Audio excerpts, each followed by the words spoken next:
Hello everyone. आज हम लोग एसएससी का चैप्टर वाइज ग्रामर शुरू करेंगे। इसके साथ ही हर एक चैप्टर खत्म होने के बाद कुछ प्रीवियस ईयर क्वेश्चंस का प्रैक्टिस करेंगे। तो देखते हैं, फर्स्ट है सब्जेक्ट वर्ब एग्रीमेंट, जिसको सिंटैक्स भी बोला जाता है। यहाँ से हम लोग शुरू करेंगे। तो इसमें कुछ फिक्स्ड रूल्स हैं जिसको अगर हम ध्यान में रखें तो बहुत सारे क्वेश्चंस को इजीली टैकल कर सकते हैं। तो फर्स्ट है रूल नंबर 1। रूल नंबर 1 कहता है, 1 सेकेंड, कि सब्जेक्ट अगर सिंगुलर है, पहले तो एक चीज हम सीख लेते हैं। जैसे सब्जेक्ट अगर आई गो लिखा है, इसमें क्या है, सब्जेक्ट हमारा आई है और गो हमारा वर्ब है। ठीक है, तो सब्जेक्ट के अनुसार ही वर्ब होता है। अगर सब्जेक्ट सिंगुलर है तो वर्ब भी सिंगुलर होगा। ठीक है, आई एक एक्सेप्शन होता है जो आगे आपको दिख जाएगा। यहाँ पे ही है, ही सब्जेक्ट है, सिंगुलर है। राइट्स भी सिंगुलर होता है वर्ब में, तो ही राइट्स पोएम, यहाँ पे सब्जेक्ट सिंगुलर तो वर्ब भी सिंगुलर। यहाँ देखिए लिखा ही हुआ exception, with I excluding am and was there is always a plural subject. ये एक एक्सेप्शन होता है कि आई के साथ हमेशा आपको आई के साथ हैव लगता है, और नहीं तो इसके साथ फिर हैड लगता है। तो ये सब प्लूरल के लिए भी यूज होता है। तो आई एक एक्सेप्शन है जिसके अनुसार एम या वाज लगता है। ठीक है, वाज तो सिंगुलर होता है, सिंगुलर के अनुसार है। ठीक है, ऐसे हैव प्लूरल होता है, इसके अनुसार हैज होना चाहिए सिंगुलर के अनुसार, जो कि नहीं लगता है के साथ हैव यूज होता है। ठीक, नेक्स्ट देखते हैं, अगर प्लूरल सब्जेक्ट है प्लूरल वर्ब होगा। इसका एग्जांपल है दे, दे प्लूरल है, इसके अनुसार क्या लगेगा, आर लगा है, बिल्कुल सही है। In general the number and person of any finite verb are corresponding to the number and person of the subject. Generally यही होता है कि सिंगुलर वर्ब है, सिंगुलर सब्जेक्ट होगा, प्लूरल सब्जेक्ट है, प्लूरल वर्ब होगा। नेक्स्ट देखते हैं, इसमें है if the subject of a sentence is singular noun then it takes a singular verb. Subject singular है, वर्ब सिंगुलर होगा। केट सिंगुलर है, इसके अनुसार इज लगा है। ठीक है, अब विजिटर, विजिटर्स होता तो हैज नहीं हैव हो जाता, हैज सिंगुलर होता है। Two singular nouns are joined with and then the verb is plural. And लगने से क्या हो गया, जब दो सब्जेक्ट को हम जोड़ेंगे एक साथ तो सिंगुलर तो रहा नहीं, एंड लगने से ये क्या हो गया, प्लूरल हो गया। प्लूरल होने के अनुसार यहाँ वर्ब भी हमारा प्लूरल लगा है, जो हैव होता है। Rahul and Ankita have a computer and a printer, दोनों जब मिला तो प्लूरल हो गया, प्लूरल के अनुसार verb plural. If two singular nouns are joined with and but before them there is each and every, इस कॉन्सेप्ट को समझना है। ईच एवरी क्या दर्शाता है, प्रत्येक, ईच मतलब है प्रत्येक और एवरी मतलब है प्रत्येक। प्रत्येक यानी कि सिंगुलर दर्शा रहा है, तो इसके अनुसार क्या होगा, वर्ब सिंगुलर हो जाएगा। कॉन्सेप्ट को क्लियर रखना है जिससे आसानी हो समझने में। ईच एवरी लगने के बाद ये सिंगुलर हो जाता है, जैसे each officer and each manager. यहाँ एंड लगा है, पहले वाले रूल के अनुसार इसमें प्लूरल वर्ब होना चाहिए, लेकिन ईच और एवरी अगर लग जाता है कहीं तो ये वर्ब सिंगुलर हो जाएगा। तो ईच लगा हुआ इसलिए वर्ब यहाँ सिंगुलर हो गया, आर नहीं है। The duty of every boy and every girl is, ठीक है, एंड लगा है लेकिन एवरी लगने के कारण ये इज में चेंज हो गया। ठीक, नेक्स्ट है, two singular nouns are joined with and to express something about a person thing और expression then singular verb is used. अगर एंड से तो जुड़ा है दो सब्जेक्ट या नाउन, लेकिन यह दोनों जुड़ के भी एक ही शब्द का बोध कराता हो तो इसके अनुसार वर्ब सिंगुलर होता है। क्लियर, जैसे ब्रेड एंड बटर खाने का एक डिश हो गया, इसलिए इसमें सिंगुलर वर्ब लगे क्योंकि एक कंसीडर कर रहा है इसको। A few other such pair of noun जैसे ब्रेड एंड बटर, ठीक है, राइस एंड करी, हॉर्स एंड कैरेज बैलगाड़ी, hammer and sickle, crown and glory. अगर इसी को हम अलग अलग यूज करें, जैसे crown and glory exist together, दोनों चीज के बारे में अलग अलग बात कर रहे हैं कि क्राउन और ग्लोरी दोनों एक साथ एग्जिस्ट करते हैं, अस्तित्व में है, तो यहाँ पे सिंगुलर वर्ब नहीं होगा, यहाँ पे प्लूरल वर्ब यूज हो गया। अगर सिंगुलर होता तो क्या लिखते, एग्जिस्ट जो कि नहीं होगा, इसमें अलग अलग सेंस लिया गया इसलिए। अब आगे आते हैं, अगर दो नाउन या प्रोनाउन, नाउन और प्रोनाउन तो पता होगा, जो नाउन के बदले यूज होता है उसको प्रोनाउन बोलते हैं, जैसे आई, ही, सी। तो अगर ये दोनों एज वेल एज, इसको याद रखना है, ये वाला पॉइंट से बहुत क्वेश्चन आता है, in addition to, besides, like, unlike, with, along with, together with, accompanied by, led by, headed by, guided by, controlled by, govern by, इस सब से जुड़ा हो तो वर्ब हमेशा पहले वाले सब्जेक्ट के अनुसार आता है। जैसे यहाँ पे यू के अनुसार वर्ब क्या होना चाहिए, प्लुरल। एज वेल एज से पहले क्या है, यू है, you as well as your brother. अगर कंफ्यूजन रहता तो क्या होता, लोग सोचता कि योर ब्रदर के अनुसार तो वर्ब सिंगुलर होना चाहिए, लेकिन नहीं, एज वेल एज है। तो यहाँ हम देख चुके हैं एज वेल एज से अगर दो सब्जेक्ट जुड़ा है तो पहले वाले सब्जेक्ट के अनुसार वर्ब आता है। तो यू के अनुसार क्या होता है, वर, यू हमेशा प्लुरल होता है। She together with her friends is visiting, किसके अनुसार आया, सी के अनुसार। इसमें प्रेशर नहीं लेना है दिमाग पे, क्वेश्चन बनाने से सब क्लियर हो जाता है। If two subjects are joined by not only but also neither nor either or, then the verb always follows its nearest subject। तो कैसे देखते हैं, जैसे neither you nor I am going to see him, ना ही तुम और ना ही मैं उसे देखने जा रहा हूं। तो यहाँ पे सबसे नजदीक का सब्जेक्ट कौन है, वर्ब से नजदीक सब्जेक्ट कौन है, आई है, इसके अनुसार वर्ब लगा, तो आई के अनुसार क्या लगता है, M. Clear. Neither U nor C के अनुसार कौन सा वर्ब होगा, इज। तो इसमें एंड से जुड़ा, ये सिंगुलर प्लुरल अगर दोनों सब्जेक्ट हो तो वर्ब हमेशा नियरेस्ट के अनुसार लगेगा, ना कि सिंगुलर प्लुरल के अनुसार। नेक्स्ट देखते हैं, if subjects are joined with not, but और नॉट बट या not, then the follows that subject which is not with the subject not। not के अनुसार जो चीज होता है उसी के अनुसार वर्ब लगता है। एग्जाम्पल से समझेंगे, not she but her friends which is not with the subject। हाँ, यहाँ कहा जा रहा है कि अगर not का यूज हुआ है, but का यूज हुआ है, तो यहाँ यूज हुआ है not एंड but दोनों का, तो इसमें जो सब्जेक्ट नॉट के साथ नहीं है उसी के अनुसार वर्ब लगता है। तो इसमें नॉट के साथ कौन सा सब्जेक्ट नहीं है, हर फ्रेंड्स नहीं है नॉट के साथ, नॉट के साथ कौन है, सी है, तो इसके अनुसार वर्ब नहीं लगेगा। वर्ब किसके अनुसार लगेगा, हर फ्रेंड्स के अनुसार, तो हर फ्रेंड्स प्लुरल है, यहाँ पे आर लगेगा।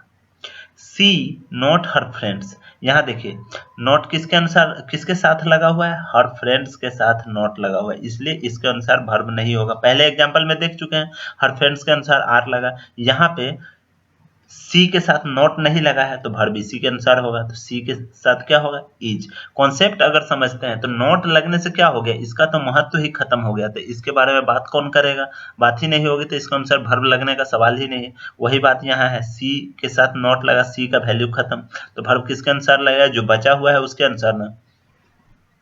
If the subject of a sentence is either neither, then it takes a singular verb।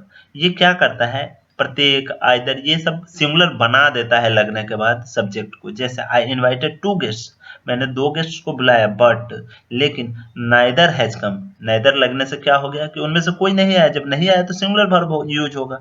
He proposed both the girls, उसने दोनों गर्ल्स को प्रपोज किया, बट ईदर हैज रिस्पॉन्डेड, उनमें से किसी ने भी रिस्पॉन्ड नहीं किया। आफ्टर ईच ऑफ, इधर of, neither of, every one of, one of, ये सब लगते ही सिंगुलर हो जाएगा वर्ब, भले ही सब्जेक्ट आपका प्लुरल हो। एग्जांपल से देखेंगे, each of the snacks, subject क्या है, प्लुरल है, लेकिन इनमें से प्रत्येक के बारे में बात कर रहे थे, प्रत्येक के बारे में सिंगुलर वर्ब लगा के बात करेंगे ना, तो ईज हो जाएगा। आगे the professor asked the student if every one of them were, नहीं होगा, every one of them was हो जाएगा। क्यों, क्योंकि यहाँ पे एवरीवन लग चुका है। नेक्स्ट देखते हैं, अगर everybody, somebody, nobody, anybody, someone, known, everyone, anyone, everything, something, nothing, anything, ये होता है तो वर्ब हमेशा सिंगुलर होता है। ज्यादा रूल को देख के घबराना नहीं है, क्वेश्चन प्रैक्टिस करते करते खुद ब खुद याद हो जाता है। एवरीवन, एवरीबडी नोज, क्या हो गया, सिंगुलर हो गया। Someone among his friends, someone among his friends, यहाँ क्या है, फ्रेंड्स प्लूरल है, लेकिन समवन लगने के कारण यहाँ पे लाइक्स आ गया जो एक सिंगुलर वर्ब है। Many, both, few, a few, ये सब तो प्लूरल होता ही है, ऐसे भी मेनी या बोथ एक से ज्यादा हो गया, फ्यू कुछ हो गया, अ फ्यू थोड़ा सा हो गया। बोथ आर ब्यूटीफुल, बोथ के आंसर मेनी वर, प्लूरल है तो प्लूरल लगेगा, ये तो फर्स्ट वाला रूल ही था। Both of, a few of, both of, a few of, few of, many of, ये सब भी प्लूरल होता है। मेनी ऑफ द विजिटर्स, इसके आंसर प्लूरल सब्जेक्ट आया, प्लूरल वर्ब भी आएगा। आगे देखते हैं, many, a great many, a good many, ये सब भी प्लूरल होता है। जैसे अ ग्रेट मेनी गर्ल्स, जब ही अ ग्रेट मेनी लगा तो ये प्लूरल हो गया, गर्ल्स आ जाएगा, और गर्ल्स जब ही आया तो आर लग जाएगा। मेनी अ, ये वाला एक एक्सेप्शन सा होता है और ये क्वेश्चन आता भी है।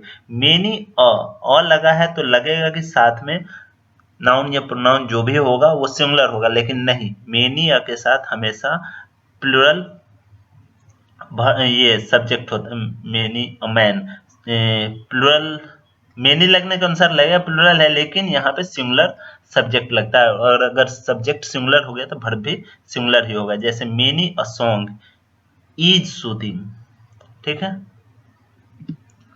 आगे है अ नंबर ऑफ, इसको याद रखना, a number of, a large number of, ये प्लूरल होता है, ठीक है। और यहीं पे दी नंबर ऑफ, ये सिंगुलर होता है, तो इसको याद रखना है कि ए जबकि देखने में सिंगुलर लगता है, लेकिन ये प्लूरल वर्ब लेता है और प्लूरल सब्जेक्ट भी लेता है। और यहाँ पे क्या है, दी नंबर ऑफ, ये आपका प्लूरल सब्जेक्ट जरूर लेगा, लेकिन वर्ब सिंगुलर होता है। जैसे अ नंबर ऑफ स्टूडेंट्स, इसके अनुसार हैव प्लूरल है, लेकिन दी नंबर ऑफ स्टूडेंट्स होता तो यहाँ पे हैज हो जाता, ठीक है, यहाँ पे हैज हो जाता अगर दी नंबर ऑफ स्टूडेंट्स होता। आगे देखते हैं, इसको भी याद रखना है, ये भी क्वेश्चन आएगा, याद हो जाएगा अपने आप। some of, all of, enough, most of, a great deal of, lots of, a lot of, plenty of, ये सब प्लूरल होता है। काउंटेबल नाउन रहेगा तो प्लूरल सब्जेक्ट लेगा और प्लूरल वर्ब भी। अगर अनकाउंटेबल रहेगा तो उसके अनुसार हो जाएगा। यहाँ ऑल मेन काउंटेबल है तो आर लग गया, प्लूरल हो गया। लॉट्स ऑफ एक्टर्स काउंटेबल है, प्लूरल हो गया वर। Half of, one third of, two third of, three fourth of, इसको याद रखना है कि ये प्लूरल वर्ब लेता है और प्लूरल सब्जेक्ट भी लेता है अगर काउंटेबल होता है तब। देखिए हाफ ऑफ द वर्कर्स, बहुत सारे वर्कर्स होंगे उसमें आधे, तो आधे होंगे फिर भी तो प्लूरल होंगे। एक्सेप्शन क्या है, अगर अनकाउंटेबल होगा तब ये सिंगुलर सब्जेक्ट सिंगुलर वर्ब लेगा। Three fourth of the majority has, यहाँ पे सिंगुलर हो गया। मोर देन वन सुनने से क्या लगता है कि प्लूरल होगा, एक से ज्यादा, लेकिन हमेशा इसके अनुसार सब्जेक्ट जो होता है या नाउन जो होता है वो सिंगुलर लगता है। जैसे more than one hall, more than one hall is booked, इसको याद रखना है, ये एक्सेप्शन टाइप का है। मोर देन वन ये सिंगुलर नाउन लेता है या सब्जेक्ट लेता है और उसके अनुसार वर्ब भी सिंगुलर होता है। Clear. Look at the construction after more than one, अब ये थोड़ा एक्सेप्शन के लिए बात कर रहा है कि पहले तो ये हम लोग सीख लिए कि मोर देन वन होता है तो ये सिंगुलर होता है, लेकिन यहाँ कह रहा है कि अगर मोर के बाद कोई सब्जेक्ट हो, मोर के बाद नाउन जो भी आएगा या सब्जेक्ट जो भी आएगा वो प्लूरल आएगा, उसके बाद अगर देन लगाते तब। जैसे यहाँ मोर देन वन है, लेकिन अगर मोर बीच में खाली स्थान रहे उसमें अगर भरते हैं तो प्लूरल लगता है, जैसे मोर वर्कर्स देन वन। अब अगर वर्कर्स यहाँ हो गया तो इसके अनुसार वर्ब क्या होगा, प्लूरल हो जाएगा। क्लियर, सब क्वेश्चन के अनुसार क्लियर होते जाएगा। अब देखते हैं there it is used as introductory subject. अगर जैसे हम लोग बोलते हैं ना there was a king, there was a lion in the, there was a lion in the forest, तो उसी वही वाली बात है। अगर हम एक टाइगर की बात कर रहे हैं तो यहाँ पे वाज लगाए, और अगर बहुत सारे टाइगर की बात करते तो क्या करते, वर लगाते, there were two tigers. Clear है, ये इंट्रोडक्टरी देयर है। If with the construction numeral plural noun there is any definite unit distance weight height etc then the verb is always singular. जैसे न्यूमेरल है 10 है, 10,000 rupees is a good amount, इसको याद रखना है। जैसे एक दो एक्सेप्शन वाला जो भी था उसको थोड़ा सा याद रखना है, थोड़ा ध्यान देना उस पर। 5 tons of 10,000 rupees, is a good amount, ये ऑल टोल्ड इसके बारे में बात हो रही है, एक सिंगल एंटिटी मान के। ऐसे ही 5 टन्स ऑफ राइस, ये एक सिंगल एंटिटी मान लिया और इसके अनुसार सिंगुलर वर्ब यूज किया है। लेकिन वही एक्सेप्शन की जब बात करेंगे तब अगर 50,000 rupees have been spent for the construction, इसमें अलग अलग रुपए, यहाँ पे एक सिंगल एंटिटी की बात की है, लेकिन जब खर्च कर रहे हैं तो अलग अलग रुपए को खर्च कर रहे हैं, तो उसके भाव को पकड़ते हुए वर्ब यहाँ पे प्लुरल हो गया है। ये थोड़ा एक्सेप्शन है। who, which, that is used in the form of a relative pronoun, pronoun के रूप में इसको यूज करते हैं। तो एंटीसीडेंट के अनुसार वर्ब लगता है। जैसे यहाँ पे हु किसके लिए यूज हो रहा है, I who am a doctor practitioner, मैं जो एक डॉक्टर हूँ यहाँ प्रैक्टिस करता हूँ। तो हु किसके लिए यूज हुआ है, आई के लिए, तो यहाँ वर्ब किसके अनुसार लगेगा, हु का जो एंटीसीडेंट होगा, एंटीसीडेंट यानी पहले आने वाला, तो इसके पहले कौन आ रहा है, आई आ रहा है, वर्ब किसके अनुसार होगा, आई के अनुसार। आई के अनुसार क्या वर्ब आएगा, एम आएगा। Clear. One of the problems which was discussed in the conference was raised by him, यहाँ पे क्या है, वन ऑफ द प्रॉब्लम्स, तो यहाँ पे was नहीं होगा, वर हो जाएगा। which जो है प्रॉब्लम्स के अनुसार, which किसको डिनोट कर रहा है, प्रॉब्लम्स को, जो एक प्लुरल नाउन है, तो इसके अनुसार वर्ब प्लुरल हो जाएगा, was नहीं वर हो जाएगा। क्लियर, एंटीसीडेंट के अनुसार। आगे देखते हैं, अनफुलफिल्ड विश कंडीशन डिजायर, जैसे अनफुलफिल्ड कैसे बताते हैं कि अगर मैं पक्षी होता, तो ऐसी वाली बात, मतलब उसका एक डिजायर है जो पूरा नहीं हुआ है। इसमें इफ, एज तो I wish, it is time, it is high time, along with which to be is used then only its work, यहाँ पे सिर्फ प्लुरल फॉर्म ही लगता है वाज का प्लुरल फॉर्म वर होता है। जैसे I wish I were an angel, मैं एक परी होती, मैं विश करती हूँ, मेरी इच्छा है। तो यहाँ पे क्या हुआ कि भले ही आई सिंगुलर है, लेकिन यहाँ पे वर्ब क्या लगा, वर लगा। तो इसको याद रखना, अनफुलफिल्ड डिजायर या विश जो होता है उसमें प्लुरल वर्ब यूज होता है। इफ आई वर यू, यहाँ पे वाज नहीं, इफ अगर मैं तुम होता, I would have requested the workers to complete the work today itself, मैं मजदूरों से आज के आज काम खत्म करने के लिए रिक्वेस्ट करता। नेक्स्ट देखते हैं, खत्म है अब। If two pronouns are joined with and के साथ अगर दो प्रोनाउन जुड़ते हैं, it takes a plural verb. जैसे आई एंड ही जुड़ते ही क्या हो गया, प्लुरल हो गया। ठीक है, तो इसके अनुसार वर्ब भी प्लुरल हो गया, आर आ गया। यू एंड सी, हैज नहीं होगा, सी के अनुसार हैज आना चाहिए, लेकिन एंड लग के जुड़ गया है दो प्रोनाउन, तो प्लुरल होने के कारण वर्ब भी प्लुरल हो जाएगा। तो आज के लिए बस इतना ही।